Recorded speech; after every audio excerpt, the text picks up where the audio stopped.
ಕೋಲಾರ ನಗರದ ಸೆಂಟ್ರಲ್ ಬ್ಯಾಂಕ್ನ ಮ್ಯಾನೇಜರ್ ಹಾಗೂ ಕೆಜಿಎಫ್ನ ಮಾಜಿ ನಗರಸಭೆ ಅಧ್ಯಕ್ಷ ದಾಸ ಚಿನ್ನಸವರಿ ಮತ್ತು ಅವರ ಪಾಲುದಾರ ಸಂಘಮಿತ್ರ ಅವರನ್ನು ಜಿಲ್ಲಾ ಸಿಇಎನ್ ಹಾಗೂ ಬೆಂಗಳೂರಿನ ಸಿಐಡಿ ಪೊಲೀಸರು ಬಂಧಿಸಿದ್ದಾರೆ.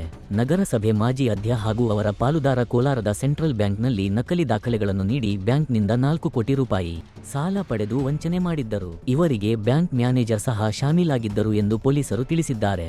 ಸಿಐಡಿ ಪೊಲೀಸರು ಮುಂಜಾನೆ 4ರ ನಸುಕಿನಲ್ಲಿ ಬಂಧಿಸಿ ಕರೆದೊಯ್ದಿದ್ದಾರೆ.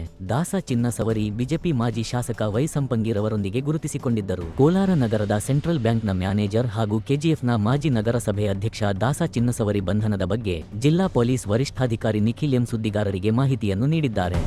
ಕೋಲಾರ ಸೆನ್ ಪೊಲೀಸ್ ಠಾಣೆಯಲ್ಲಿ ಮೊನ್ನೆ ನಂಬರ್ 28/24 ಚೀಟಿಂಗ್ ಕೇಸ್ ರಿಜಿಸ್ಟರ್ ಆಗಿತ್ತು.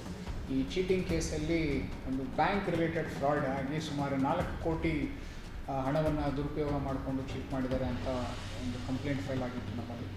ಇದೇ ನಿಟ್ಟಿನಲ್ಲಿ ಪೊಲೀಸ್, ನಮ್ಮ ಸೆನ್ ಪೊಲೀಸ್ ಮತ್ತು CID ಅವರಿಬ್ಬರು ಒಟ್ಟಿಗೆ ಸೇರಿಕೊಂಡು ಈ ಇಬ್ಬರು ಆರೋಪಿಗಳನ್ನ ಅವರು ಅರೆಸ್ಟ್ ಮಾಡಿದ್ದಾರೆ.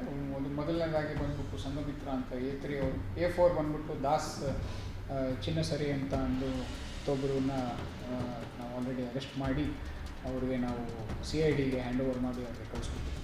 ಸೊ ಇದು ಮೇನ್ಲಿ ಅವರು ಬ್ಯಾಂಕಿಂಗ್ ಫ್ರಾಡಲ್ಲಿ ಲೋನ್ ಕೊಡಿಸೋ ವಿಚಾರವಾಗಿ ಫ್ರಾಡ್ ಮಾಡಿದ್ರು. ಅವರು ಡಾಕ್ಯುಮೆಂಟ್ಸನ್ನು ಬೇರೆ ಬೇರೆ ಥರ ಸೃಷ್ಟಿ ಮಾಡಿಬಿಟ್ಟು ಜನರಿಗೆ ಫೇಕ್ ಲೋನ್ ಕೊಡಿಸಿ ಆ ದುಡ್ಡನ್ನು ಅವರೇ ಯೂಸ್ ಮಾಡ್ಕೊಂಡಿದ್ದಾರೆ ಅನ್ನೋ ಒಂದು ಆಪಾದನೆ ಮೇಲೆ ಈ FIR ರಿಜಿಸ್ಟರ್ ಆಗುತ್ತೆ. ಇನ್ನೂ ಯಾರ್ಯಾರು ಇನ್ವಾಲ್ವ್ ಇದ್ದಾರೆ ಅವ್ರ ಮೇಲೂ ಖಂಡಿತವಾಗ್ಲೂ CID ಮತ್ತು ನಾವು ಸೇರಿ ಅವ್ರ ಮೇಲೂ ಕೂಡ ಆ್ಯಕ್ಷನ್ನ ವ್ಯವಸ್ಥೆ ಮಾಡ್ತೀವಿ. Media network